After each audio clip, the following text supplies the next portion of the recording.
قال رسول الله صلى الله عليه وسلم اشتكت النار إلى ربها فقالت ربي أكل بعدي بعضا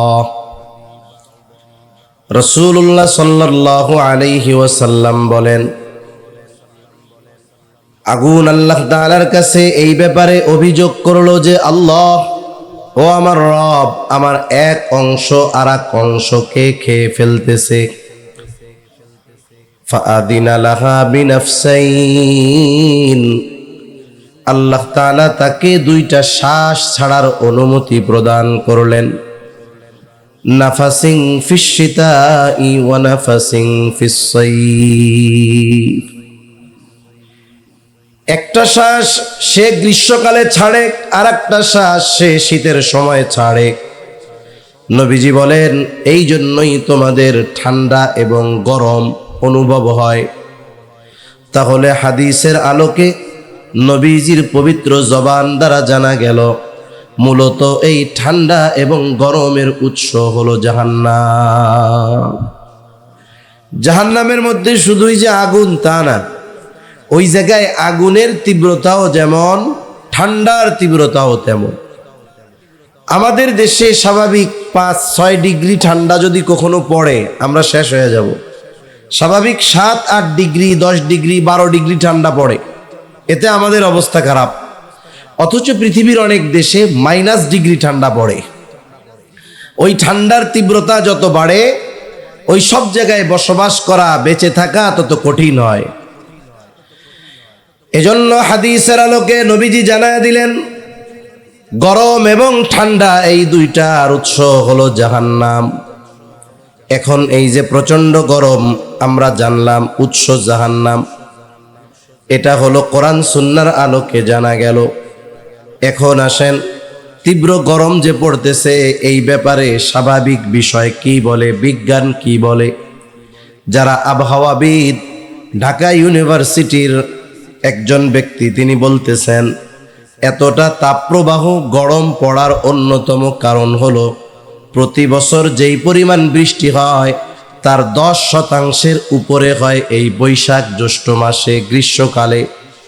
এইবার অন্যান্য সময়ের তুলনায় বৃষ্টির হার অতি কম, যার কারণে গরমের মাত্রাটা অনেক বেশি। তাহলে ইনি কি বললেন যে গরম বেশি পড়ার কারণ বৃষ্টি হয় না। কি হয় না একটু জোরে বলেন? বৃষ্টি হয় না। এই কারণটা যদি এবার আমরা কোরআন সুন্নাহর আলোকে একটু আলোচনা করি, বৃষ্টি না হওয়ার কারণ কি? বৃষ্টি না হওয়ার কারণ কি? স্বাভাবিক বিষয় বলে জলবায়ুর পরিবর্তনের কারণে বৃষ্টি হয় না। জলবায়ুর পরিবর্তন এটা কেমনে হয়?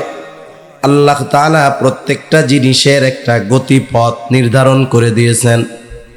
আপনাদের জানা থাকতে পারে এই মেঘেরও একটা গতি আছে, চলার গতি। ওই মেঘ কোন সময় কোন জায়গায় পৌঁছাবে, কোন এলাকায় বৃষ্টি হবে, আল্লাহ তাআলা এর স্বাভাবিক একটা নিজাম, নিয়ম নীতি আল্লাহ তাআলা করে দিয়েছেন। এই জন্য একটা সময় দেখা যাইতো যথা সময়ে বৃষ্টি হইতো, অন্যান্য সময়গুলোতে স্বাভাবিক বৃষ্টির সময় নয় এমন সময়গুলোতে সাধারণ বৃষ্টি হইতো না। জলবায়ুর পরিবর্তন কেন হলো, এই যে আবহাওয়ার পরিবর্তন কেন হলো, এটাও দুইটা কারণ সামনে আসতে পারে। এক নাম্বার কারণ এটা হলো শরীয়তের দৃষ্টিতে, আর একটা হলো মনুষ্য সৃষ্ট কিছু কারণ। আগে আসেন এই জলবায়ু আবহাওয়ার পরিবর্তন মনুষ্য সৃষ্ট কারণ, আর দ্বিতীয় হলো শরীয়তের দৃষ্টিতে বৃষ্টি না হওয়ার কারণ। শরীয়তের দৃষ্টিতে বৃষ্টি না হওয়ার কারণটাই প্রথমে আমরা বলি, এতে সুবিধা হবে আমাদের। প্রথমত বুঝতে হবে বৃষ্টি হলো আল্লাহ তাআলার পক্ষ থেকে আমাদের জন্য নেয়ামত। কি জোরে বলেন? নেয়ামত। কারণ এই বৃষ্টির মাধ্যমেই আল্লাহ তাআলা জমিনের মধ্যে ফসল উৎপাদন করেন।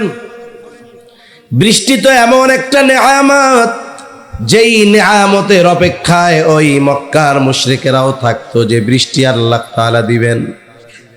আল্লাহ তাআলা কোরআনুল কারীমের মধ্যে জানায় দেন, নবীজিকে উদ্দেশ্য করে আল্লাহ তাআলা বলেন, ওয়ালাইন সাআলতাহুম মান খালাকাস সামাওয়াতি ওয়াল আরদা লায়াকুলুন্নাল্লাহ। আপনি যদি মক্কার মুশরিকদেরকে জিজ্ঞাসা করেন আসমান জমিনের স্রষ্টাকে, জবাবে তারা কি বলবে? আল্লাহ তাআলা বলেন লায়াকুলুন্নাল্লাহ, অবশ্যই অবশ্যই তারা বলবে আসমান জমিনের স্রষ্টা হলেন আল্লাহ। এরপরে আল্লাহ তাআলা বলেন ওয়ালাইন সাআলতাহুম মান নাযালা মিনাস সামাই মাআন ফাআহইয়া বিহিল আরদ বা'দা মাউতিহা লায়াকুলুন্নাল্লাহ। আপনি যদি মক্কার মুশরিকদেরকে জিজ্ঞাসা করেন মান নাযালা মিনাস সামাই মা, কে আসমান হতে পানি বর্ষণ করে, শুধু তাই না ওই বর্ষিত পানির দ্বারা কে মৃত জমিনকে পুনরায় পুনরুজ্জীবিত করে, অর্থাৎ ফসল চাষাবাদের অনুপযুক্ত জমিনটাকে বৃষ্টির পানির মাধ্যমে কে ফসল উৎপাদনের উপযুক্ত করে তোলে। মক্কার মুশরিকদেরকে যদি এই প্রশ্ন করা হয়, তারা তাদের দেবদেবীদের কথা বলবে না, কি বলবে? আল্লাহ তাআলা দুইটা তাকিদ যোগ করে বলেন লায়াকুলুন্নাল্লাহ, অবশ্যই অবশ্যই তারা বলবে আসমান হতে পানি বর্ষণ করেন আল্লাহ, এই পানির দ্বারা মৃত জমিনকে পুনরুজ্জীবিত করেন আল্লাহ। তাহলে এই বৃষ্টি এমন এক নেয়ামত, কাফেররা পর্যন্ত জানে যে এই বৃষ্টি দেওয়ার মালিক কে।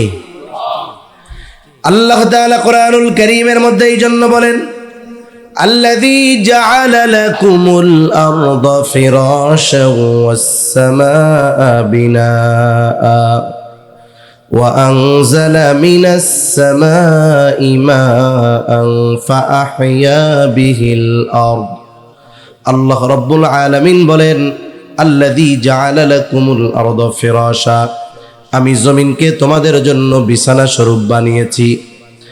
এরপরে আল্লাহ তাআলা বলেন ওয়াস সামাআ বিনাআ, আর আসমানকে বানিয়েছি ছাদ স্বরূপ।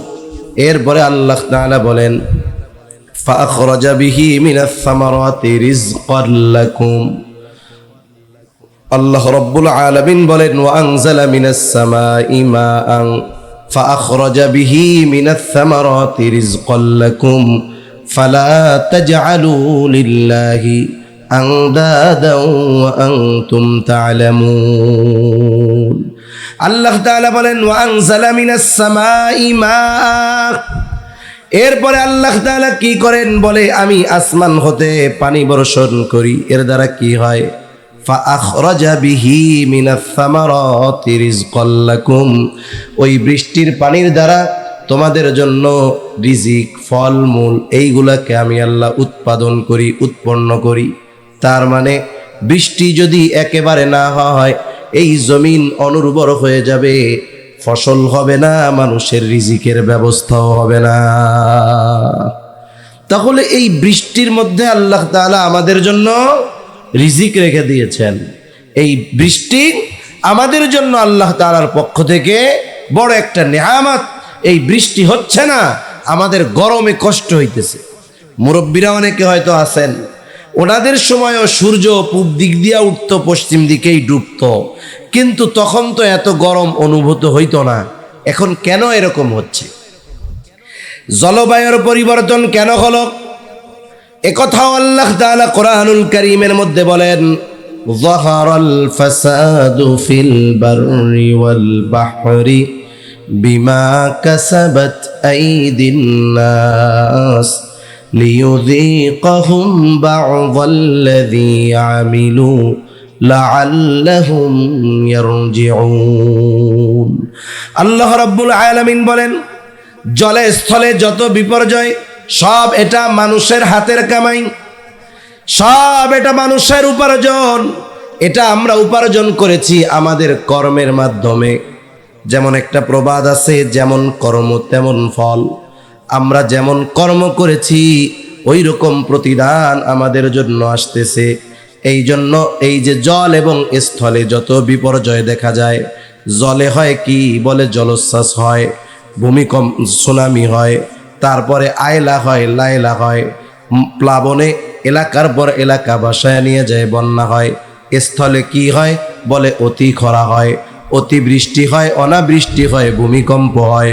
এই ধরনের জল এবং স্থলে যত বিপর্যয় আসে, আল্লাহ তাআলা বলেন সব হলো মানুষের নিজের কর্মফল। বিমা কাসাবাত আইদিন নাস, মানুষ এগুলো সব হাত দ্বারা উপার্জন করেছে। তার মানে মূল কথা যে এগুলো হওয়া কেন? বলে এগুলো আমাদের কর্মফল, ঠিক কিনা বলেন? এই মন্দ কর্মের ফলাফল স্বরূপ জল এবং স্থলে বিপর্যয় দেখা যায়। এই মন্দ কর্ম সাধারণত দুইভাবে হয়। একটা হলো শরীয়তের দৃষ্টিকোণ থেকে মন্দ কর্ম, আর একটা হলো মনুষ্য সৃষ্ট মন্দ কর্ম। প্রথমে আসেন শরীয়তের দৃষ্টিতে মন্দ কর্ম কোন কারণ, যার কারণে বৃষ্টি হয় না। মন্দ কর্মের তো অভাব নাই। মানুষ যখন বিভিন্ন পাপাচারের মধ্যে লিপ্ত হয়, আল্লাহ তাআলা বিভিন্নভাবে তাদেরকে শাস্তি দেন। এই জন্যই আল্লাহ তাআলা বলেন তাদের কর্মফল হলো জল স্থলের বিপর্যয়। এই জন্য আল্লাহ তাআলা এই ছোটখাটো বিপর্যয় দিয়ে কি চান? বলে লিউযীকাহুম বা'দাল্লাযী আমিলু লাআল্লাহুম ইয়ারজিউন। আমরা যে পাপাচারের মধ্যে লিপ্ত হইতেছি, আল্লাহ তাআলা সতর্কতা স্বরূপ জলস্থলে কিছু বিপর্যয় দিয়ে আমাদেরকে একটু কষ্ট আস্বাদন করান। কেন? বলে লাআল্লাহুম ইয়ারজিউন, যাতে করে এরা প্রত্যাবর্তন করে তথা আল্লাহর দিকে এরা ফিরে যায়। কিন্তু আফসোসের ব্যাপার, সমাজের মধ্যে, দেশের মধ্যে, জাতির মধ্যে যত এই ধরনের বিপর্যয় আসে, দেখা যায় মানুষের আরো অবাধ্যতার মাত্রা বাড়ে, ঠিক কিনা বলেন? যেমন করোনাকালীন সময় চিন্তা করে দেখেন, মানুষ কত প্রচন্ড ভয়ের ভিতরে ছিল, চিন্তার ভিতরে ছিল। অনেক সময় আমরা ভাবতাম হয়তো করোনার পরে মানুষের মধ্যে আমলগত পরিবর্তন আসবে, চারিত্রিক পরিবর্তন আসবে। কিন্তু কি দেখলাম? করোনাকে কেন্দ্র করে আরো অনেকে মানুষের উপরে জুলুম আরো বাড়িয়েছে, ঠিক কিনা বলেন? করোনাকে ব্যবহার করে উলামায়ে কেরামকে জেলখানায় আটকানো হয়েছে, কত ধরনের ষড়যন্ত্র চক্রান্ত করা হয়েছে। করোনা যাওয়ার পরে আমরা কি দেখলাম? মানুষের আখলাকের উন্নতি কোথায়? আরো করোনার পরে আমরা দেখতে পেরেছি মানুষের আরো অনেক বেশি চারিত্রিক অধপতন ঘটেছে। পরিবর্তনের চাইতে হিতে বিপরীত হয়েছে আরো বেশি। আল্লাহ তাআলা শাস্তি দিলেন কেন? বলে এই জলস্থলের বিপর্যয় দিছি এই জন্য, এটা তো তোমাদের আমলের কর্মফল, যাতে তোমরা আমি আল্লাহর দিকে ফিরে আসো, এই জন্য এগুলো দিলাম। উল্টা আমরা আরো কি করতেছি? আরো অপরাধের মাত্রা বাড়ায় দিচ্ছি। এর দ্বারা কি বোঝা যায়? আমরা যদি পরিবর্তন না হই, দিন যাবে, আমাদের যত অবনতি হবে, আল্লাহ তাআলা তত কঠোর কঠোর শাস্তি একের পর এক আমাদেরকে দিবে, ঠিক কিনা বলেন? তাহলে এক নাম্বার হলো শরীয়তের দৃষ্টিতে মন্দ কাজ। অনেক মন্দ কাজের কথা বলা যাবে, এর মধ্যে একটা দুইটার কথা বলি। নবীজি এক হাদিসের মধ্যে বলেন, যখন মানুষ ওজনে কম দেওয়া শুরু করবে, পরিমাপে কম দেওয়া শুরু করবে, নেওয়ার সময় ঠিক বুঝা নিবে, দেওয়ার সময় কম দিবে, আল্লাহ তাআলা এই সময় দুর্ভিক্ষ দিবেন, মহামারী দিবেন, বড় বড় শাস্তি আল্লাহ তাআলা পাঠাবেন।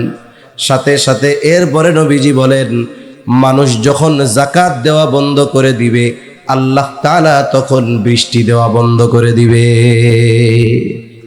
মনে রাখতে হবে, বৃষ্টি হইলেই যে নেয়ামত হবে তা না। অনেক সময় যেই সময়ের বৃষ্টির দরকার নাই, ওই সময় যদি বৃষ্টি হয়, দেখা যাবে উপকারের চাইতে ক্ষতি হচ্ছে বেশি। আবার যদি অতিবৃষ্টি হয়, দেখা যাবে ক্ষতি হচ্ছে বেশি। অনেক জায়গায় তো বৃষ্টি এক দুই দিন হওয়ার পরে দেখা যায় মুহূর্তের ভিতরে বন্যা হয়ে যায়, হয় কি হয় না? এই বৃষ্টিতে উপকার হইল না।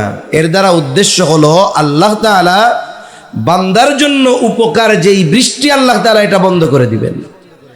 সাথে সাথে নবীজি বলেন, যদি এই পশু পাখি চতুষ্পদ জানোয়ার না থাকতো, আল্লাহ তাআলা কখনোই বৃষ্টি দিতেন না।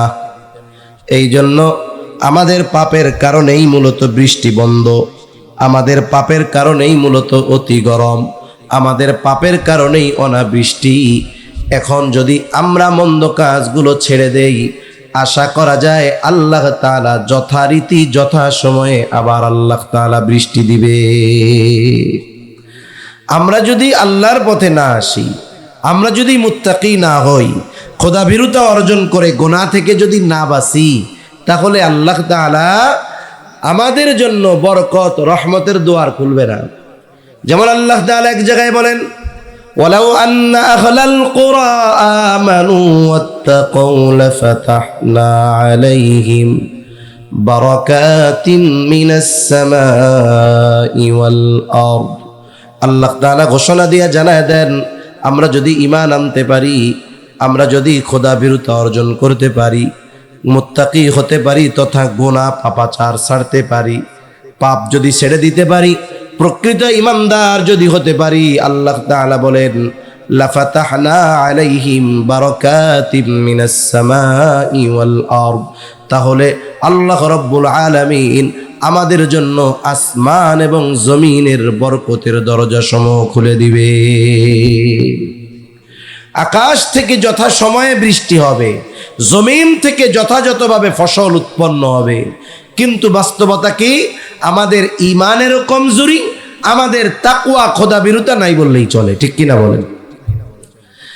তাহলে মন্দ কাজ দুই ভাবে হয়, একটা হলো শরীয়তের দৃষ্টিতে মন্দ কাজ, আর একটা হলো মনুষ্য সৃষ্ট মন্দ কাজ। এটাকেও শরীয়ত অপছন্দ করে। যেই কারণগুলো পরিবেশ বিজ্ঞানীরা বলতেছে যে বৃষ্টি না হওয়ার অন্যতম প্রধান কারণ হলো গ্রিন হাউস গ্যাস বাইরে যাওয়া। এখন গ্রিন হাউস গ্যাস আবার কাকে বলে? আল্লাহ তাআলার সৃষ্টি কৌশল সম্পর্কে আমাদের জানার দরকার। আল্লাহ তাআলার নিজাম বড় সুন্দর। এই যে সূর্যটা আমরা দেখি, এই সূর্যের আলো সরাসরি দুনিয়ার জমিনে আসে না, একেবারে জমিন থেকে নিয়ে 10,000 থেকে 15,000 মিটার পর্যন্ত, জমিন থেকে নিয়ে 10 থেকে 15 কিলোমিটার পর্যন্ত বিভিন্ন বাতাস গ্যাস আল্লাহ রাব্বুল আলামিন রেখে দিয়েছেন। আর এইগুলো কাজ করে ছাঁকনির ফিল্টারের কাজ করে। এই গ্যাসগুলোকেই বলে গ্রিন হাউস গ্যাস। এইগুলোর কাজ কি? বলে সূর্যের আলো যদি সরাসরি পৃথিবীতে আইসা পড়তো, তাহলে পৃথিবী বসবাসের অনুপযুক্ত হয়ে যাইত, মানুষ গরমে টিকতে পারতো না। সূর্যের আলোর যেই বেগুনি রশ্মি, ওটা যখন গায়ে পড়তো মানুষের জন্য ক্ষতির কারণ হয়ে দাঁড়াইতো। এই যে 10-15 কিলোমিটার যে একটা স্তর আছে বাতাসের স্তর, ওইগুলো হলো ফিল্টারের কাজ করে, ছাঁকনির কাজ করে। ওইগুলো ভেদ করে যখন সূর্যের আলো আমাদের কাছে পৌঁছায়, সূর্যের আলোটা ফিল্টারিং হয়ে যায়। এই দুনিয়ার জমিনে যখন সূর্যের আলো পড়ে, ওটা আমাদের জন্য উপকারী ভিটামিন ডিতে পরিণত হয়ে যায়। ওই সূর্যের আলো যদি সরাসরি আইসা গাছগাছালির উপরে পড়তো, এগুলা বাঁচতো না, একেবারে মরুভূমি হয়ে যেত। আবার যদি এইগুলো না থাকতো, রাতের বেলায় কি হইতো জানেন? গোটা পৃথিবী শীতল হয়ে যাইতো, একেবারে -ডিগ্রি গরম হয়ে যাইতো। এজন্য আল্লাহ তাআলা আমাদের সুবিধার্থে এই 10 থেকে 15 কিলোমিটার পৃথিবীর শুরু থেকে নিয়ে, জমিন থেকে নিয়ে, ভূপৃষ্ঠ থেকে নিয়ে আকাশের দিকে, গোটা পৃথিবীর চারদিকে এইভাবে প্রায় 10 থেকে 15 কিলোমিটার পর্যন্ত একটা লেয়ার আছে, বাতাসের লেয়ার, বিভিন্ন গ্যাস আছে এর মধ্যে। এখন কি হয়? এইগুলোর কারণে মূলত তাপ বাড়ে কমে। কেমনে? একটা উদাহরণ দিলে বুঝতে সহজ হবে। কঠিন লাগতেছে না তো আপনাদের? আবার একটু কিছু জিনিস আমাদের জানার দরকার, তাহলে আমরা বুঝতে পারবো। এখন কথা হইল, এই গ্যাসগুলোর মধ্যে কি কি গ্যাস আছে? কিছু আছে জলীয় বাষ্প, শুধু বাতাস, কিছু আছে কার্বন ডাই অক্সাইড, কিছু আছে মিথেন গ্যাস। এরকম কিছু গ্যাসের সমন্বয় এইভাবে প্রায় 15 কিলোমিটার ব্যাপী আল্লাহ তাআলা এক স্বচ্ছ কুদরতি ফিল্টার আল্লাহ রেখে দিয়েছেন। সুবহানাল্লাহ। এখন এর নাম গ্রিন হাউস কেন? গ্রিন হাউস নাম হওয়ার কারণ হলো, পৃথিবীর কিছু দেশ আছে যেই জায়গায় 12 মাস শীতকাল। মনে রাখতে হবে, সূর্যের আলোবিহীন, সূর্যের তাপবিহীন কোনো উদ্ভিদ, গাছ, ফসল জন্ম নিতে পারে না। সূর্যের আলো দরকার। সূর্যের আলো ছাড়া হয় না। শীত প্রধান দেশ, সেইখানে তো সূর্যের আলো অল্প সময় থাকে। আবার শীত যখন থাকে সূর্যের আলোর প্রখরতা, তাপ কম থাকে। ওই সমস্ত দেশে এক ধরনের কাচের, স্বচ্ছ কাচের ঘর বানানো হয়। ওই ঘর এমনভাবে বানানো হয় যে কোনো বাতাস বাহির থেকে ভেতরেও ঢুকে না, আবার ভেতর থেকে বাইরেও যাইতে পারে না, এভাবে এয়ার টাইট করে দেওয়া হয়। এইবার সূর্যের আলো যখন ওই কাচের ঘর দিয়ে ভেতরে ঢুকে, ওই ভেতরটা বড় উত্তপ্ত হয়ে যায়, গরম হয়ে যায়। এইবার ওই জায়গায় ওরা শীতকালের যেই দেশগুলো শীত প্রধান দেশ, ওরা শাক সবজি এইগুলো চাষ করে সূর্যের আলোর তাপটাকে দীর্ঘ সময় ধরে রাখার জন্য। কি হয়, তাপ পড়া যখন ভেতরে গরম হয়, সূর্যের আলো পড়ে, আর ওই যে কাঁচ দিয়ে ঘেরা, তাপটা বের হয়ে ছড়ায় যাইতে পারে না। যেমন একটা উদাহরণ দিই, আপনাদের অনেক বিল্ডিং আছে, রান্নাঘর আছে না? মনে করেন কোনো মা বোন যদি একেবারে দরজা জানালা সব আটকিয়ে রান্না করে, গরম কত হবে? 45-50 ডিগ্রি গরম হয়ে যাবে। কিন্তু যদি সব চারদিকে খোলা থাকে, দরজা জানালা থাকে, তাহলে ওইখানে স্বাভাবিক গরম কম লাগবে। কেন? বলে তাপটা ছড়ায়া যাইতে পারতেছে। আর গরম কেন লাগে? বলে তাপটা আটকে আছে, ছড়াইতে পারতেছে না, এই জন্য গরম লাগে। ঠিক কিনা বলে? অথচ রান্না হচ্ছে তাপ এক, কিন্তু তাপ যদি ছড়ায়া যাইতে পারে গরম কম লাগে, তাপ যদি না ছড়াইতে পারে গরম তাহলে কি লাগে? বেশি লাগে। এই গ্যাসগুলো হলো ছাঁকনির মতো, ফিল্টারের মতো। এগুলো থাকলে উপকার, না থাকলে ক্ষতি, তবে বেশি হইলে ক্ষতি, একেবারে না থাকলেও ক্ষতি। এখন এই গ্রিন হাউস কেন বলা হইল? বলে এইগুলা হতো যেহেতু স্বচ্ছ গ্যাস, পৃথিবীর বুকে যখন সূর্যের আলো পড়ে সব কিছু গরম হয়। যেখানেই আলো পড়ে ওই জায়গাটাই সূর্যের থেকে তাপ শুষে নেয়। সূর্য যখন ডুবে যায় তখন সমস্ত বস্তু তাপকে ছেড়ে দেয়। কিন্তু অসুবিধা হলো, ওই গ্রিন হাউস গ্যাসের ফিল্টারের ছাঁকনিগুলো যখন বন্ধ হয়ে যায় তখন আর তাপ ছড়াতে পারে না। রাতের বেলাও তখন গরম বেশি অনুভব হয়। এখন ওই গ্রিন হাউস গ্যাস ইফেক্ট, এটা বেশি হয়ে গেলে সমস্যা। এখন গ্যাস বেশি হয় কেন? এই যে গ্যাসগুলো বেশি হইয়া জমিনটা এত গরম থাকে কেন? এর কারণ হলো, বলে কার্বন ডাই অক্সাইড বেশি মাত্রায় থাকার কারণে গ্রিন হাউস গ্যাস ইফেক্ট এর প্রভাব পড়ে আর গরম বেশি হয়। যেই গ্যাসগুলো আছে একেবারে জমিন থেকে নিয়ে 15 কিলোমিটার পর্যন্ত, এর মধ্যে কার্বন ডাই অক্সাইড প্রায় 60%, প্রায় 60% কার্বন ডাই অক্সাইড। কথাগুলো বুঝতে হয়তো কঠিন হবে, কিন্তু বোঝার দরকার আছে। কার্বন ডাই অক্সাইড কোনটা? সাধারণভাবে আমরা কি বুঝি? শ্বাস যেটা নেই এটা অক্সিজেন, যেটা ছাড়ি এটা কার্বন ডাই অক্সাইড, বিষাক্ত গ্যাস। আমরাই যে শুধু কার্বন ডাই অক্সাইড ছাড়ি তা না, বায়ু দূষণের মাধ্যমেও কার্বন ডাই অক্সাইড ছড়ায়। এই যে বড় বড় কলকারখানা, ফ্যাক্টরি, ইটের ভাটা আপনারা দেখতে পান, এই যে ধোঁয়া উড়ে, এগুলাও বিষাক্ত গ্যাস, কার্বন। গাড়ি চলে, পেট্রোল পড়ে, ডিজেল পড়ে, গ্যাস পড়ে, এগুলার থেকে যে ধোঁয়া বের হয় এগুলাও সব কার্বন ডাই অক্সাইড। এগুলো যখন ওই কার্বনগুলার সাথে আরও মিশে যায় তখন ছাঁকনিগুলো বন্ধ হয়ে যায়। এখন কি হয়? গরমটা ছড়াতে পারে না, তাপটা ছড়িয়ে যেতে পারে না। এই জন্য গরমের কালে বেশি গরম অনুভব হয়। মনুষ্য সৃষ্ট কারণ এইগুলো। গাছ কেটে ফেলা। গাছ কি করে? বলে গাছ কার্বন ডাই অক্সাইড শোষণ করে, অক্সিজেন ছাড়ে।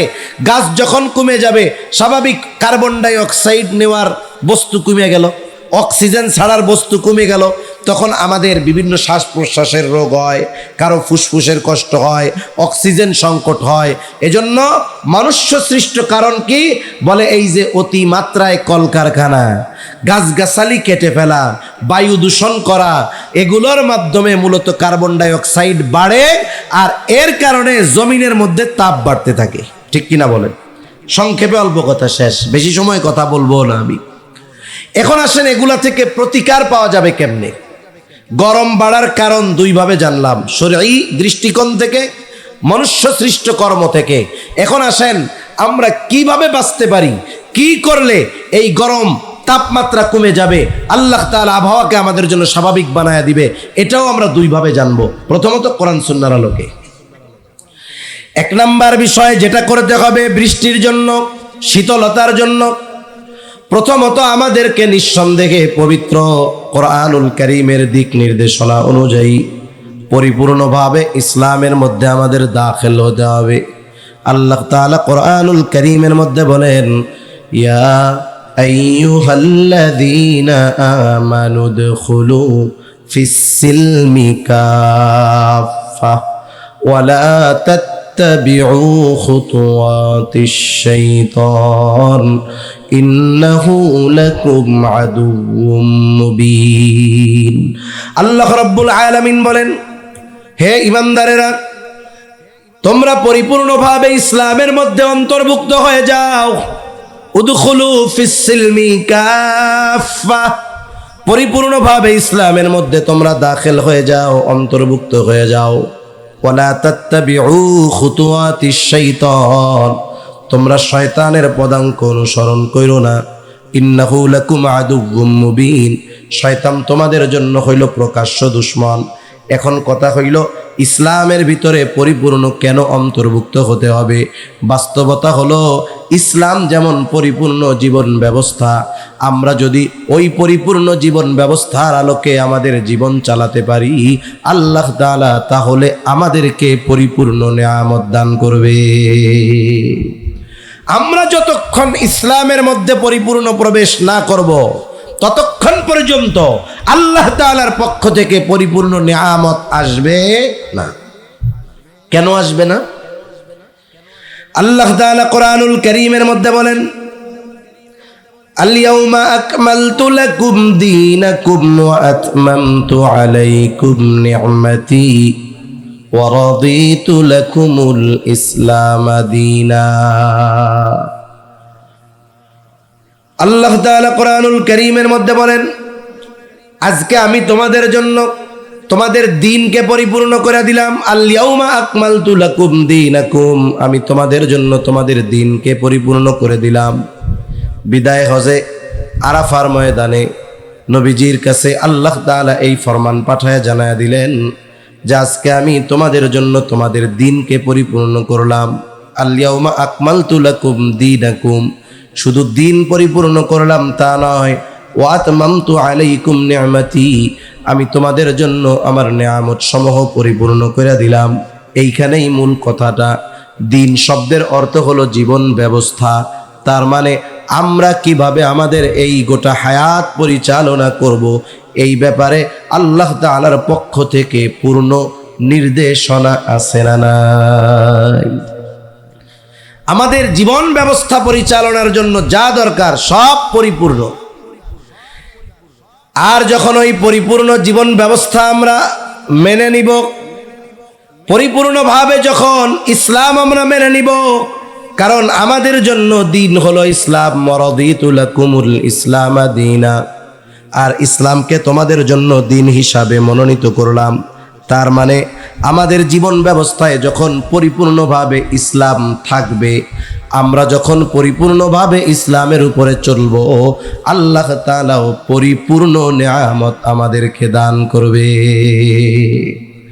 আল্লাহ তাআলার নিয়ামত পরিপূর্ণভাবে লাভ করার পূর্ব শর্ত হলো পরিপূর্ণভাবে ইসলামের মধ্যে অন্তর্ভুক্ত হওয়া, পরিপূর্ণভাবে দিন মেনে চলা। তাহলেই আল্লাহ তাআলার পরিপূর্ণ নিয়ামত পাওয়া যাবে, নাইলে জীবনেও পাওয়া যাবে না। কারণ আল্লাহ তাআলা দিন পরিপূর্ণ করার ঘোষণার পরে নিয়ামত পরিপূর্ণতার ঘোষণা দিয়েছেন। এর দ্বারা বোঝা যায় এটা যে যেই প্রকৃত দিন মেনে চলবে, পরিপূর্ণ দিন মানবে, আল্লাহ তাআলা তাকেই পরিপূর্ণ নিয়ামত প্রদান করবে। ঠিক কিনা বলেন? তাহলে আমরা যে আল্লাহর পক্ষ থেকে নিয়ামত বঞ্চিত হচ্ছি, এর কারণ কি? প্রথম কারণ পরিপূর্ণ ইসলামের মধ্যে দাখিল না হওয়া। দেখা যাবে আমরা ইসলাম বলতে, দিন বলতে বুঝি 5 ওয়াক্ত নামাজ পড়লাম, হজ ফরজ হয়েছে হজ করলাম, যাকাত ফরজ হয়েছে যাকাত দিলাম, শেষ। আমাদের কারো দিন আছে মসজিদের মধ্যে, ঘরের মধ্যে ইসলাম নাই, দিন নাই। অথচ জীবনের প্রতিটা পদক্ষেপে ইসলাম আছে, দিন আছে, এটা মানতেই হবে। ইসলাম কেমনে পথ চলতে হবে এটাও বলে দিয়েছে। ইসলাম কেমনে ঘুমাতে হবে সেটাও বলে দিয়েছে। ঘুমানোর সময় লাইটটা বন্ধ করে ঘুমাতে হবে, এটাও ইসলাম বলে দিয়েছে। ব্যবসা কেমনে করতে হবে ইসলাম বলে দিয়েছে। একজনের হকের ব্যাপারে আমার করণীয় কি ইসলাম বলে দিয়েছে। জীবনের এমন কোনো দিক নাই যেই জায়গায় ইসলামের দিক নির্দেশনা নাই। তাহলে আমরা পরিপূর্ণ ইসলাম মানি না, এই জন্য আল্লাহ তাআলাও আমাদেরকে পরিপূর্ণ নিয়ামত দেন না। এই রকম মাঝে মধ্যে অতি গরম জলোচ্ছ্বাস আয়লা লাইলা সিডর দিয়া আমাদেরকে কিছু শাস্তি আস্বাদন করান। কেন? বলে এরা যেন বুঝা আমার দিকে ফিরে আসে, কিন্তু আফসোস আমরা তা বুঝি না, আমাদের আরো অপরাধের মাত্রা বাড়ে। তাহলে আমরা যদি শীতল আবহাওয়া চাই, আল্লাহ তাআলার পক্ষ থেকে বৃষ্টি নামক নেয়ামত যথা সময়ে যথাযথ পরিমাণ চাই, এক নাম্বার আমাদেরকে পরিপূর্ণ ইসলামের মধ্যে দাখিল হতে হবে। 2 নাম্বার, বৃষ্টি যদি না হয় আমল নবীজি শিখাইয়া দিয়েছেন সালাতুল ইস্তিসকার আমল করতে হবে। আফসোসের ব্যাপার, এই যে সালাতুল ইস্তিসকা অনেক জায়গায় আদায় করতেছে, আবার অনেক মুসলমান নামধারী আধুনিক মডারেটর মুসলমান ওরা এটা নিয়ে তিরস্কার করতেছে। বলে আয় রে, আবহাওয়াবিদরা বলছে বৃষ্টি হবে না, অন্য নামাজ পড়ে বৃষ্টি নামাইব। বৃষ্টি হোক আর না হোক, শরীয়তের যেহেতু একটা দিক নির্দেশনা আছে, আল্লাহর কাছে বলার নির্দেশনা আছে, আল্লাহর কাছে বলতে অসুবিধা আছে কোনো? আমরা নামাজ পড়বো, আল্লাহ তাআলা চাইলে দিবে, না চাইলে আল্লাহ দিবে না। আবার অনেক জায়গায় দেখলাম অনেকে এটারে একটা ট্র্যাডিশন বানায় নিছে। কিরকম? বলে অমুক মসজিদের লোকজন পড়লো, আমরা না পড়লে হয় নাকি? ইজ্জত থাকে, আমরাও পড়ি। এই কাম কইরা কি আল্লাহর কাছ থেকে বৃষ্টি পাওয়া যাবে? যাবে না। এক জায়গায় একজন আলেম খুব দুঃখ কইরা বলতেছে ফোনে যে হুজুর, আমরা এক জায়গায় সালাতুল ইস্তিসকার আয়োজন করেছি, এলাকার সব ওলামা একরাম আশেপাশের সবাইরে দাওয়াত দিছি, বড় একটা গ্রুপ ওলামা একরামের মানুষ যারা দিনদার মানুষ, এরা বলতেছে আরে নামাজ পড়ে কি হইব, বৃষ্টি নামবো নি, আবহাওয়া অফিসের থেকে এরকম কোনো দিক নির্দেশনা নাই। চিন্তা করে দেখেন, দিনদার মানুষগুলো, কিছু আলেম যদি আবহাওয়া অফিসের উপরে নির্ভর করে থাকে, তাহলে আল্লাহর উপরে নির্ভর ভরসা গেল কোথায়? ট্র্যাডিশন বানানো যাবে না, ইবাদতের মতো করতে হবে, যথাযথভাবে করতে হবে। দেখা যাবে সালাতুল ইস্তিসকার আয়োজন হয়েছে, ওই জায়গা সবাই গেছে, সুদখোর গেছে, ঘুষখোর গেছে, বাটপার গেছে, অন্যের হক মাইরা খাওয়া লোক গেছে, কিন্তু গুনাহ করছে, কিন্তু তওবা কইরা যায় নাই। প্রথমত তো সকলকে খালেসভাবে তওবা করতে হবে। বৃদ্ধ, শিশু, গবাদি পশুগুলারেও ওই রৌদ্রের মধ্যে নিয়ে নামাজে দাঁড়ায় যাইতে হবে। কিন্তু দেখা যাবে আমরা যারা নামাজের মধ্যে অংশগ্রহণ করতেছি, অনেক পাপী আছে, তাওবা করে নাই, ক্ষমা চায় নাই, মাফ চায় নাই, ওই ব্যক্তিও নামাজীদের সাথে গিয়া নামাজ আদায় করতেছে।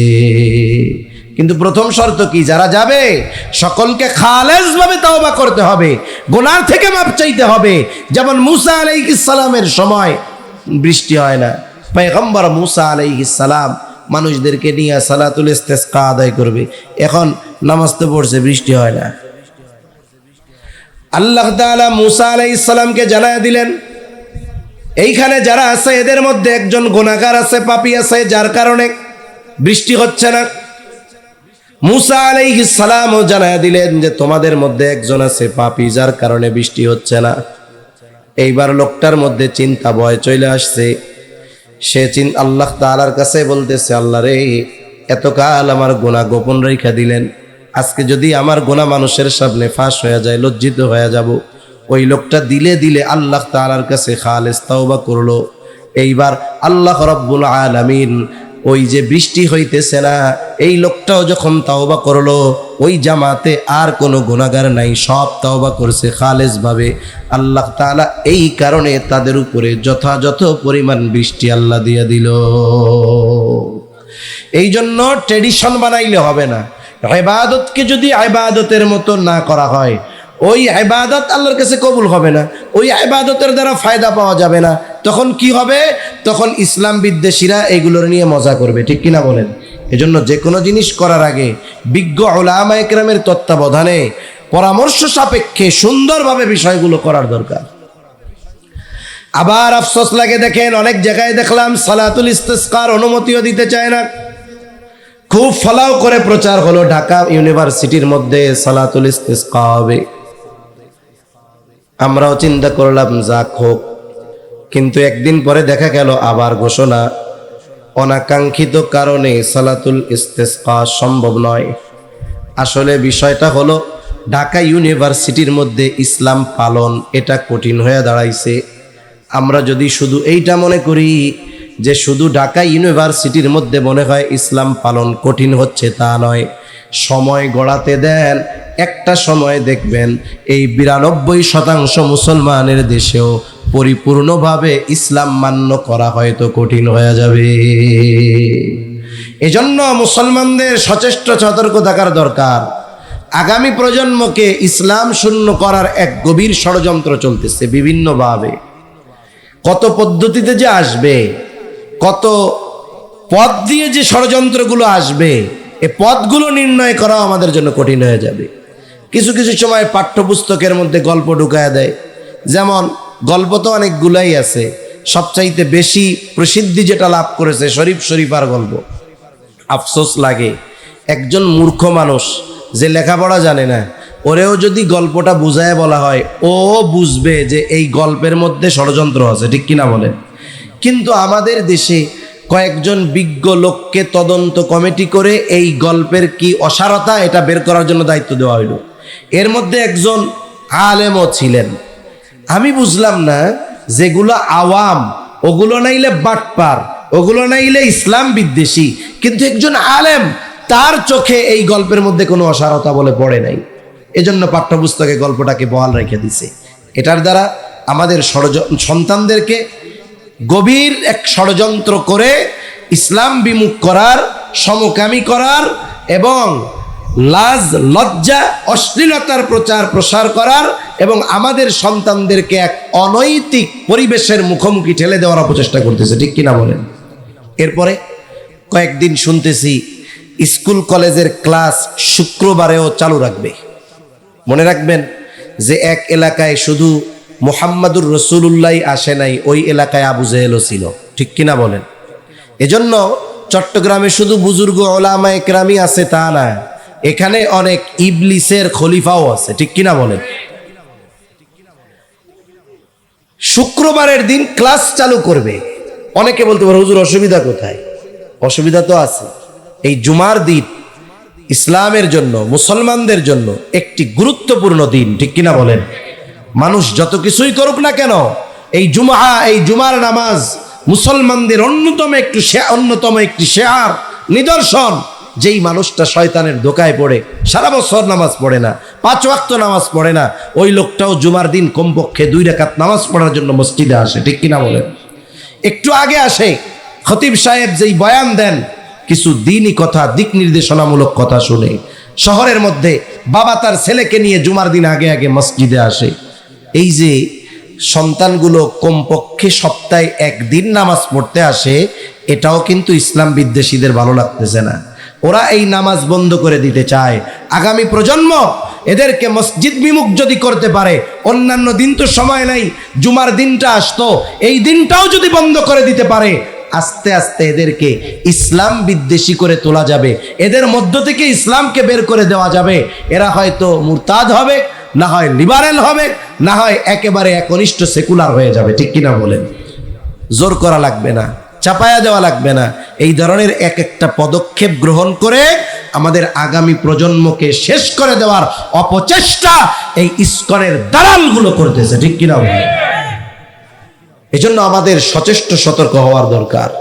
প্রত্যেকটা মুসলমান যারা আল্লাহকে বিশ্বাস করে, নবীকে বিশ্বাস করে, এই সব মানুষগুলো একত্রিত হয়ে প্রতিবাদ করার দরকার। কে কোন দলের, কে কোন পীরের মুরিদ, এগুলো যদি কিছু কিছু সময় আমরা যাচাই বাছাই করি, তাহলে দেখা যাবে হাজারো দলে আমাদেরকে বিভক্ত করে সাইজ করে দিবে।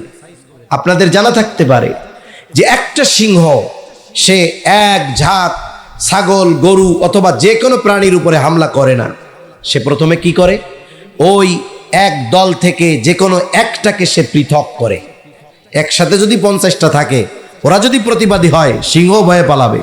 এজন্য সে প্রথমে কি করে? যে কোনো একটাকে আলাদা করে। এইবার যেইটাকে আলাদা করে ওটাকেই সে টার্গেট করে। এজন্য মুসলমানদের মধ্যে ইউনিটি দরকার, ঐক্য দরকার। বৃহৎ স্বার্থ আছে কিছু জিনিস যেগুলো সামগ্রিক বিষয় ইসলামের, এই বিষয়গুলোর ব্যাপারে মুসলমানদের কমপক্ষে এক হওয়ার দরকার এবং এগুলোর ব্যাপারে সর্বোচ্চ সচেষ্ট প্রত্যেকটা খতিবকে মসজিদ থেকে সাধারণ মুসল্লিদের করার দরকার। আর সাথে সাথে সাধারণ মুসলমান যারা এরাও স্ব-উদ্যোগে প্রতিবাদী হওয়ার দরকার। যেমন আমি একটা কথা বলি, এই যে শরীফ শরীফার গল্প নিয়ে যেই ষড়যন্ত্র, এগুলো আপনারা সবাই শুনছেন না? শুনেন নাই এরকম দুই একজন আছেন নাকি? কেউ নাই, সবাই শুনছে। অথচ যারা শুনছে এদের সন্তানেরাই ওই বইগুলো পড়বে, ঠিক না? উচিত কি ছিল? ওলামা একরামের দায়িত্ব, তারা আপনাদেরকে সচেষ্ট করে দিল, সতর্ক করে দিল।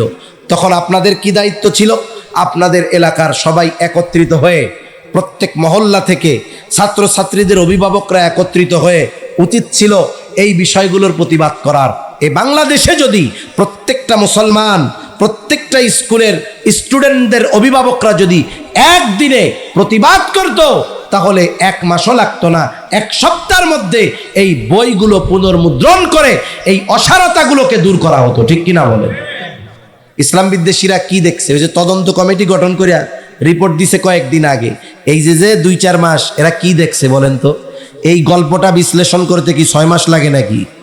এ তো 6 মিনিটের কাজ, কিন্তু 3-4 মাস ওয়েট করছে কেন?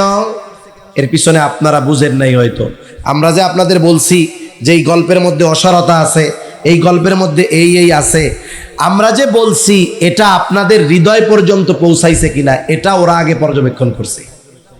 যদি এই গল্প সব অভিভাবকরা প্রতিবাদ করতো, নিঃসন্দেহে এটা বাদ দিত। কিন্তু আমরা বইলা রাখছি, অভিভাবকরা চুপ, যেই সেই, ঠিক কিনা বলেন? কোনো জায়গায় প্রতিবাদ হইছে? হয় নাই তো। তাহলে ওরা বুঝলো আমরা যেটা করার করি, হুজুররা বলার দরকার বলবে, পাবলিক যা করবো তাই মাইনা নিবে। এটাই তো হইছে নাকি? যদি আপনারা সাধারণ মানুষ প্রতিবাদী হইতো, তাহলে দেখতেন এই বই পরিবর্তন হয়ে যাইত। কিন্তু আফসোস, প্রত্যেকটা মসজিদের মেম্বার থেকে খতিব সাহেবরা বলেছে, প্রত্যেকটা মাহফিলে, প্রত্যেকটা ওয়াইজ গড়ে ওই বিষয়গুলো বলেছে, কিন্তু এত বলা আমাদের কর্ণকুহর দিয়ে হৃদয় পর্যন্ত পৌঁছাইতে পারে নাই। যার কারণে আমাদের সন্তানদেরকে যেগুলো পড়ানো হবে, ইমান বিধ্বংসী পড়া, আমরা প্রতিবাদী হতে পারি নাই। যার কারণে বই যা আছে গল্প তাই আছে। সামনে দেখবেন শুক্রবারের দিন ক্লাস চালু করতে যদি চায়, যদি করেও দেয়, এই যে আমরা আপনাদের সতর্ক করতেছি, হয়তো মিডিয়ায় শুনবে, তারাও দেখবে, কিন্তু দেখবেন আমরা বলার কাম বলতেছি, সাধারণ মানুষ শোনার কাম শুনতেছে, সরকার যা করার কাম করবে, এরা কোনো প্রতিবাদী করবে না। তাহলে বলেন, এভাবে যদি একের পর এক চলতে থাকে, আমরা যদি এগুলো মেনে নেই, চুপ করে থাকি, প্রতিবাদ না করি, প্রতিবাদ মুখর না হই, এক সময় আজান দেওয়া, নামাজ পড়াও কঠিন হয়ে দাঁড়াবে, ঠিক কিনা বলেন? এজন্য যদি চিন্তা করেন, টুপি খুলে নিছে তাতে কি, জামা তো আছে, এখন জামা খুলে নিছে, কই তাতে কি, গেঞ্জি তো আছে, গেঞ্জি খুলে নিছে তাতে কি, কই লুঙ্গি তো আছে, এখন লুঙ্গি খুলে নিছে, কই তাতে কি, শর্ট প্যান্ট তো আছে। এরকম যদি চুপ করে থাকি, এক সময় কিছুই আর অবশিষ্ট থাকবে না। এজন্য আমাদের সর্বোচ্চ সতর্ক হওয়া দরকার। যে আলোচনা থেকে গেলাম, যে দেশের সর্বোচ্চ বিদ্যাপীঠ ঢাকা বিশ্ববিদ্যালয়, ওই জায়গায় সালাতুল ইস্তিসকার অনুমতি দেওয়া হয় না। অথচ এই বিশ্ববিদ্যালয়ের ইতিহাস কি জানেন? যখন স্যার সলিমুল্লাহ সহ এই পূর্ব বাংলা আর পূর্ব পাকিস্তানের মানুষেরা একটা ইউনিভার্সিটি পাশ করাইলো, তখন তো পাকিস্তান হয় নাই, পূর্ব বাংলা। বিশ্ববিদ্যালয়ে যখন পাশ হয়ে গেল, জায়গা দিছে একজন মুসলমান, স্যার সলিমুল্লাহ। নবাব সলিমুল্লাহর জায়গায় শহীদ ইউনিভার্সিটি, আমরা যাকে বিশ্বকবি রবীন্দ্রনাথ বলি, বিশ্বকবি, সে টিটকারি করে বলে, চাষার পোলাপানের আবার পড়ালেখা কিসের? কয় চাষার ছেলেদের আবার ইউনিভার্সিটি, বিশ্ববিদ্যালয় হয়ে গেছে। টিটকারি করে নাম দিছে কি জানেন? কয়টা হলো মক্কা ইউনিভার্সিটি। কারণ কি? এখানে যারা পড়বে মুসলমানের সন্তানেরা পড়বে, এই জন্য টিটকারি করে দিছে মক্কা ইউনিভার্সিটি নাম। আর কি বলে, এরা তো চাষা, ওরা জমিদার ছিল, মুসলমানদের উপরে জুলুম করত, মুসলমানরা চাষ করত, ওদেরকে খাজনা দেওয়া লাগতো, এজন্য মুসলমানকে নাম দিছে চাষা। কয় চাষার পোলাগো আবার বিশ্ববিদ্যালয়। অথচ দেখেন যারা এই বিশ্ববিদ্যালয় নিয়ে টিটকারি করেছে, যারা এটাকে টিটকারি করে মক্কা ইউনিভার্সিটি বলেছে, যারা এটাকে মুসলমানদের ইউনিভার্সিটি বলেছে, অথচ এই জায়গা মুসলমান দিয়েছে, অথচ এই জায়গাতে ইফতার করতে বাধা, এই জায়গাতে নামাজ পড়তে বাধা। এটা আফসোসের ব্যাপার, ঠিক কিনা বলেন? এটা আমাদের জন্য দুর্ভাগ্য, এটা আমাদের দুর্বলতা। আমরা শুধু সংখ্যায় 92% আছি, কাগজে কলমে বাস্তবে কিচ্ছু নেই, ঠিক কিনা কোন? এটাই বাস্তবতা। এরপরে কি করণীয়? 1 নাম্বার বললাম, পরিপূর্ণ ইসলামের মধ্যে দাখিল হইতে হবে। 2 নাম্বার, যেহেতু শরীয়তের নির্দেশনা সালাতুল ইস্তিসকা, এটা আদায় করতে হবে, তবে যথাযথ পদ্ধতিতে, যথাযথ নিয়মে। 3 নাম্বার, যেই কাজটা বেশি বেশি করতে হবে, ইস্তিগফারের আমল বেশি বেশি করতে হবে। কারণ গুনার কারণেই তো আমাদের উপরে এই কষ্ট, এই শাস্তি। আমরা যদি আল্লাহর কাছে বেশি বেশি ক্ষমা চাই, গুনাহগুলো মাফ করায় নিতে পারি, আশা করা যায় আল্লাহ তাআলা রহমত আর বরকতের দুয়ার আমাদের জন্য খুলে দিবে। ইস্তিগফার হলো অ্যান্টিবায়োটিক। ইস্তিগফার কি? অ্যান্টিবায়োটিক। যে কোনো স্বাভাবিক রোগ যখন হয়, যেমন জ্বর হইলে ওষুধ কি দেয়? প্রথমে সাধারণ নাপা দেয়, এরপরে নাপা এক্সট্রা দেয়, তাই না? এখন 1 সপ্তাহ ধরে নাপা এক্সট্রা খায়, জ্বর যায় না। ডাক্তার কি বলে? এটা হলো ভাইরাস জ্বর, এটা নাপায় যাবে না, এটা কি খাইতে হবে? বলে অ্যান্টিবায়োটিক খাইতে হবে। খাবারের যত ঔষধ আছে, সব ঔষধের লাস্ট স্টেজ হলো অ্যান্টিবায়োটিক। দেখবেন আপনার এখানে কাইটা গেছে, ঘা পাচড়া হয়েছে, ডাক্তার বলবে ভাই অ্যান্টিবায়োটিক খাইতে হবে, নাইলে এখানে ইনফেকশন হইতে পারে, ঠিক কিনা বলেন? ব্যথা যায় না, কয় ভাই ব্যথার বড়িতে যেহেতু কাজ হইতেছে না, অ্যান্টিবায়োটিক খাইতে হবে। তাহলে অ্যান্টিবায়োটিক হলো সব রোগের খাবারের যেই ওষুধ, এর সর্বশেষ ট্রিটমেন্ট হলো অ্যান্টিবায়োটিক। এইটা সব রোগে কাজে লাগে। অ্যান্টিবায়োটিক সব রোগে কি লাগে? কাজে লাগে। ইস্তিগফার হলো এমন এক মহা ঔষধ, অ্যান্টিবায়োটিক, এটা সব বিষয়ে কাজে লাগে। এই জন্য হযরত নূহ আলাইহিস সালাম তার উম্মতদেরকে বলতেছে, ফাকুল তুস্তাগফিরু রাব্বাকুম ইন্নাহু কানা গফফারা ইউরসিলিস সামাআ আলাইকুম মিদরারা ওয়া ইউমদিদকুম বিআমওয়ালিন ওয়া বানিনা ওয়া ইয়াজআল লাকুম জান্নাতিন وَيَجْعَلْ لَكُمْ أَنْهَارًا। আল্লাহ রাব্বুল আলামিন আমাদেরকে জানায় দিলেন এই ঘটনা কেন। তার মানে নূহ আলাইহিস সালামের উম্মতেরা ইস্তিগফার পড়লেই যে ওই ফজিলতগুলো অর্জন করতে পারবে তা নয়, আমরাও পারবো। এখন ইস্তিগফার পাঠ করলে কি হবে? ফাকুল তুস্তাগফিরু রাব্বাকুম, তোমরা তোমাদের রবের প্রতি ইস্তিগফার পাঠ করো, তার কাছে ক্ষমা চাও, তাহলে কি হবে? তোমাদের গুনাহগুলো মাফ করে দিবে। কেন বলে? ইন্নাহু কানা গফফারা, তিনি হলেন অতিশয় ক্ষমাশীল, মাফ করে দিবে। ইস্তিগফার পড়লে 1 নাম্বার লাভ, গুনাহ মাফ হয়।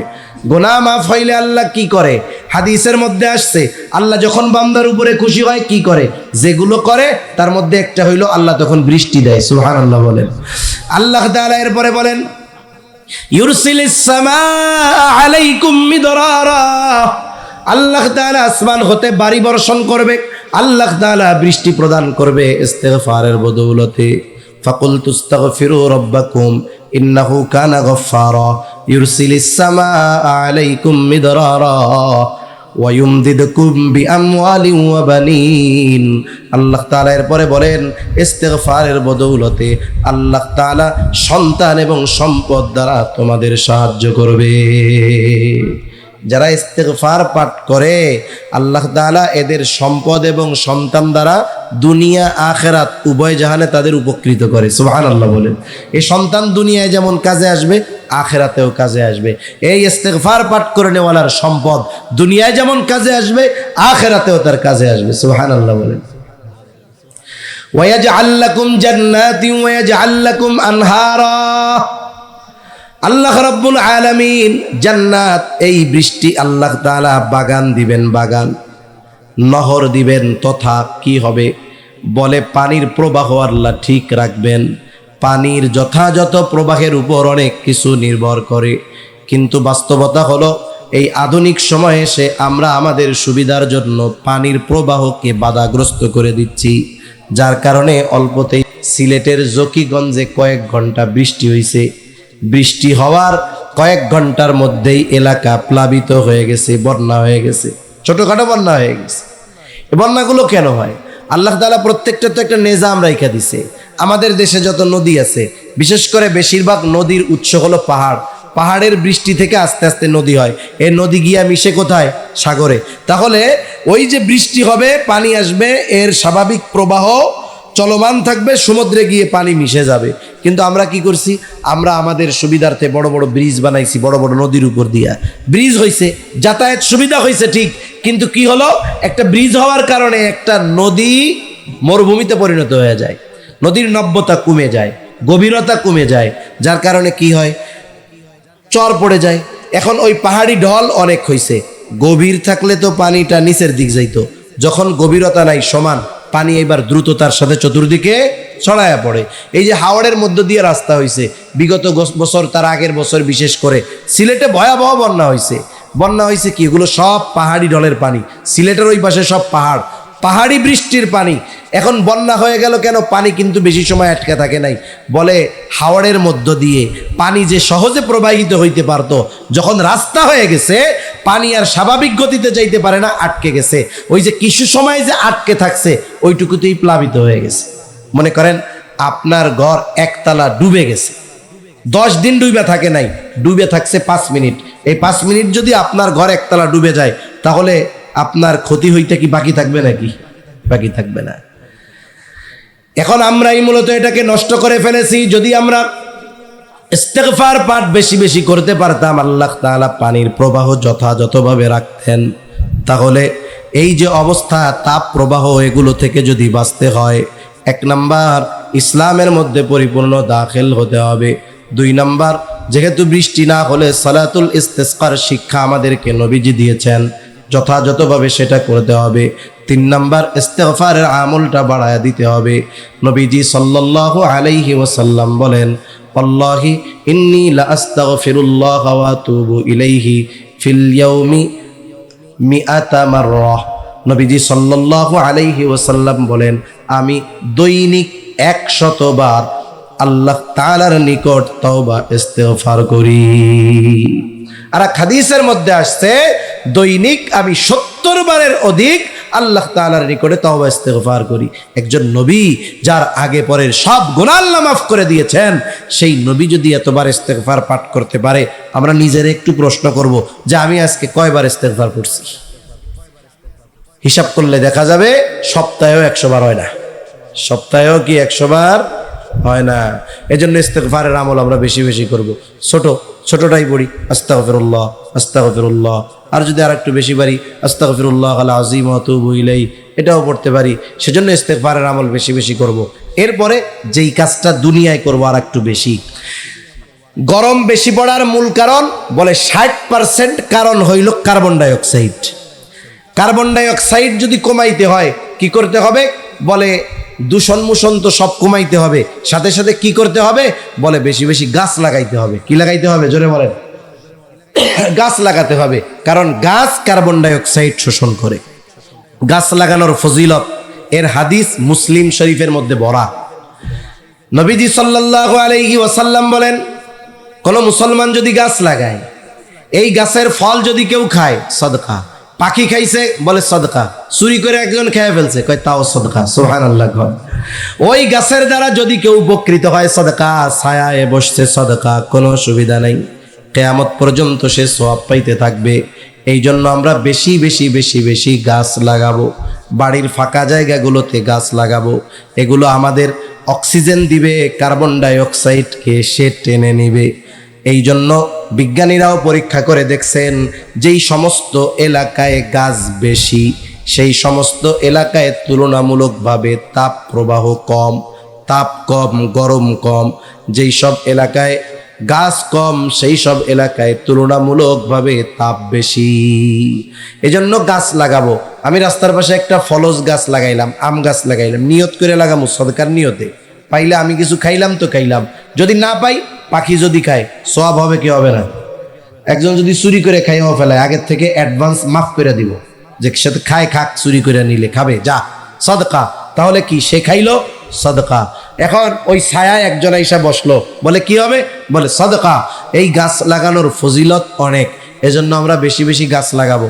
সামনে বর্ষার মৌসুম আসতেছে, এই সময়টাতে আমরা গাছ লাগাবো। আর কোরআন এবং হাদিসের আলোকে এই মুসিবত থেকে বাঁচার যেই আমলগুলো বললাম, বিশেষ করে বেশি বেশি ইস্তেগফার পাঠ করা, এই আমলগুলো আমরা বেশি বেশি করবো ইনশাআল্লাহ। করবো তো? আল্লাহ তাআলা আমাদের সবাইকে কথাগুলো বুঝবার তৌফিক দান করুক। আমরা যদি আমাদের নিজেদেরকে পরিবর্তন করে ফেলি, তাহলে আল্লাহ সুবহানাহু ওয়া তাআলাও সব কিছুর নিজাম ঠিকমতো দিয়ে দিবেন। আবার দেখবেন যে পৃথিবী শীতল হয়ে গেছে, জমিনটা উর্বর হয়ে গেছে, নেয়ামত বরকত দিয়ে আল্লাহ তাআলা ভরপুর করে দিবেন। আল্লাহ সুবহানাহু ওয়া তাআলা আমাদের সবাইকে কথাগুলো বুঝবার, আমলের কথাগুলো আমল করবার তৌফিক দান করেন। সকলে বলি আমিন। ওয়া আখিরু দাওয়ানা আলহামদুলিল্লাহি রাব্বিল আলামিন। আসসালামু আলাইকুম ওয়া রাহমাতুল্লাহি ওয়া বারাকাতুহু। জি,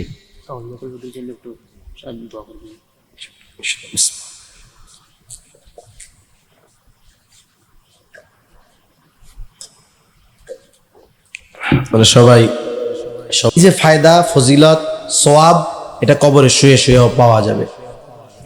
আলহামদুলিল্লাহি রাব্বিল আলামিন ওয়াল আকিবাতু লিল মুত্তাকিন والصلاة والسلام على خير خلقه محمد وعلى آله وأصحابه أجمعين. ربنا ظلمنا أنفسنا وإن لم تغفر لنا وترحمنا لنكونن من الخاسرين. ربنا آتنا في الدنيا حسنة وفي الآخرة حسنة وقنا عذاب النار. ربنا لا تزغ قلوبنا بعد إذ هديتنا وهب لنا من لدنك رحمة إنك أنت الوهاب. ওগোদয়াময় আল্লাহ, গভীর রাত পর্যন্ত আলোচনা করার পরে গুনাহ মাখা হাত আমরা তুলে ধরেছি আল্লাহ। রাত যত গভীর হয় দুনিয়ার মানুষের দরজাগুলো বন্ধ হয়ে যায়, আর রাত যত গভীর হয় আপনার রহমতের দুয়ার তত উন্মোচিত হয়। আয় আল্লাহ, আমরা গুনাহগার, আপনি গফফার। আমরা গুনাহ করতে ভালোবাসি, আপনি ক্ষমা করতে ভালোবাসেন। আপনি আপনার গফুর, গফফার, রহিম, রহমান নামের ওসিলায় যে যেখান থেকে হাত উঁচু করেছে আল্লাহ, আমাদের বিগত জীবনের সব ধরনের গুনাহগুলো মাফ করে দেন। আয় আল্লাহ, আমাদের আত্মীয় স্বজন যে যেখানে আছে মাফ করে দেন। খাস করে যারা দুনিয়া ছেড়ে চলে গেছে, কবরগুলো জান্নাতের টুকরো বানায়া দেন। আয় আল্লাহ, খাস করে আজকের এই মাহফিল আপনি কবুলের মঞ্জুর করে নেন। আয় আল্লাহ, দীর্ঘ সময় ব্যাপী যা কিছু আলোচনা হয়েছে মাহফিলের শুরু থেকে নিয়ে অদ্যাবধি পর্যন্ত, আল্লাহ আল্লাহ যে যা শুনেছে আমলের কথাগুলো আমল করবার তৌফিক দিয়ে দেন। অপ্রয়োজনীয় কথাগুলো যেখান থেকে মুছে দেন ইয়া রাব্বাল আলামিন।